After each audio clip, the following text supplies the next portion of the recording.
Salut tout le monde, un petit coup technique cet après-midi pour vous montrer comment démonter votre appareil et ensuite le nettoyer très facilement. Vous avez ici le bac de récupération des jus, ici les pulpes qu'on va tout simplement mettre ici au compost, voilà, c'est fait, et on va nettoyer bien entendu ces deux bacs tout à l'heure. Et là, il suffit tout simplement d'enlever ici votre bloc, votre réceptacle, de tourner légèrement vers la droite votre alimenteur, de l'enlever et on va passer tout de suite dans l'évier pour mettre un coup de propre. A tout de suite. Donc ici on a notre alimenteur que je vais rincer. Voilà, il est quasiment propre. Maintenant je vais prendre le bloc que vous voyez ici. Je vais enlever la vis ici. Vous voyez qu'à l'intérieur, il y a un cumul de pulpe que je vais enlever et que je vais mettre également dans mon compost. Voilà, ce qui fait que ça va rester propre. Je vais rincer. À l'intérieur, j'ai ici deux brosses qui me permettent effectivement d'aller dans les coins où c'est un petit peu plus délicat, où les herbes ou les fibres vont se cacher. Voilà, je vais réduire un peu l'eau.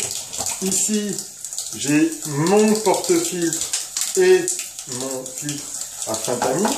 Donc, je rince ici tout simplement mon porte-filtre. Voilà, je mets un petit coup de brosse intérieur-extérieur sur les ailettes ici en silicone. Vous savez, ces ailettes qui vont racler l'intérieur du bloc du réceptacle. Ici, donc voilà, c'est fait. Vous voyez ici, on a encore de la pulpe. Je le rince tranquillement ici, sous l'eau. Après, je nettoierai mon évier des pulpes qui se sont mises dans l'obturateur. Voilà, donc sur la brosse, vous avez une grosse partie. Vous avez une petite partie ici pour aller dans les coins, hein, vous voyez.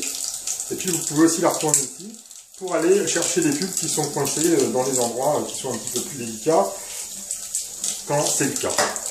Voilà, et ici, vous voyez, j'ai ma pulpe, ici, voilà. J'ouvre mon obturateur ici. Il n'est pas nécessaire de laver son appareil après chaque utilisation, hein.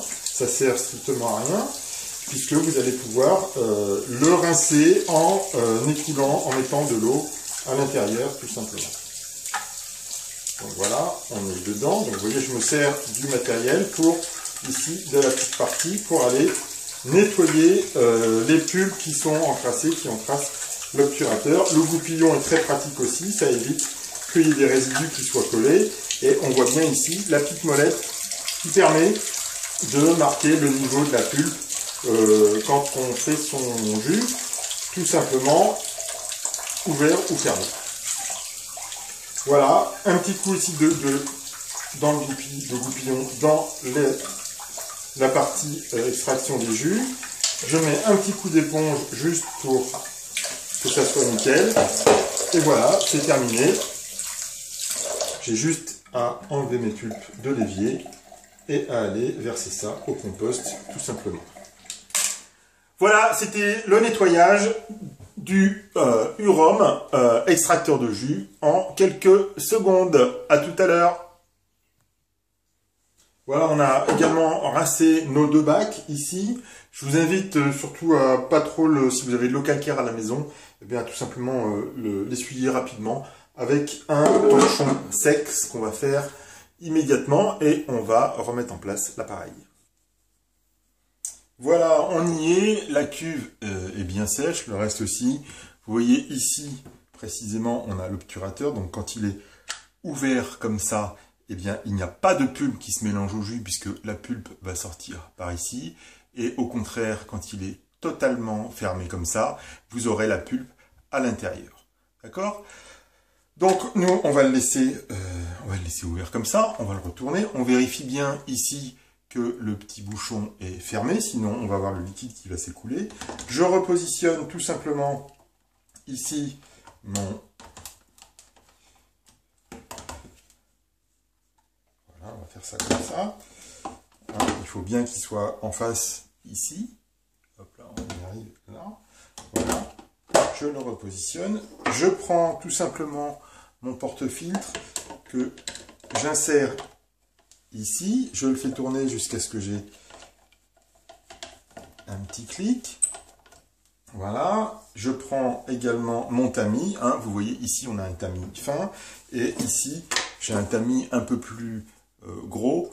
Un peu plus, ouais, avec des trous un petit peu plus gros pour les fruits dont la pulpe est molle, les framboises, les kiwis, voilà, les prunes, les pêches et ce genre de choses. Ensuite, je reprends mon tamis, je l'insère totalement ici et je lui fais faire un tour pour que, voilà, il soit 3 mm en dessous du porte-filtre. Je prends ensuite ma vis ici, donc vous voyez, elle a été complètement nettoyée ici. Je la prends, vous voyez que vous avez deux encoches ici. Ces deux encoches-là vont venir se placer ici, en face, dans les deux encoches destinées à cet effet-là. Et pour valider le tout, vous faites tourner le bloc moteur avec. Et c'est fait, vous reprenez ici votre alimenteur. Il faut que les deux triangles orange correspondent. Et c'est bon. Ici, je range mes deux brosses. Je remets ici mon poussoir. J'ai mes deux bacs. Et mon matériel est propre pour une prochaine utilisation. Alors, quelque chose d'important, c'est que vous n'êtes pas obligé de nettoyer votre appareil après chaque utilisation et de le démonter intégralement. Vous pouvez l'utiliser pendant 2 ou 3 jours. Ça dépend du volume de pulpe que vous allez extraire, bien évidemment. Mais il suffit tout simplement ici, après utilisation, de rajouter de l'eau ici et de faire tourner pendant 30 secondes, de récupérer ensuite l'eau ici dans la cuve et de verser cette eau, de la boire tout simplement parce qu'elle est pleine, elle est riche, hein, elle est pleine de vitamines, d'oligo-éléments, de ces minéraux, ou bien faire comme moi, et bien tout simplement aller la verser sur vos plantes d'intérieur ou d'extérieur. Voilà, je vous dis à bientôt, je vous souhaite une très bonne après-midi, à plus tard, en espérant que cette petite vidéo vous a permis d'en savoir un petit peu plus sur la fonctionnalité de l'extracteur UROM HH2. À plus tard.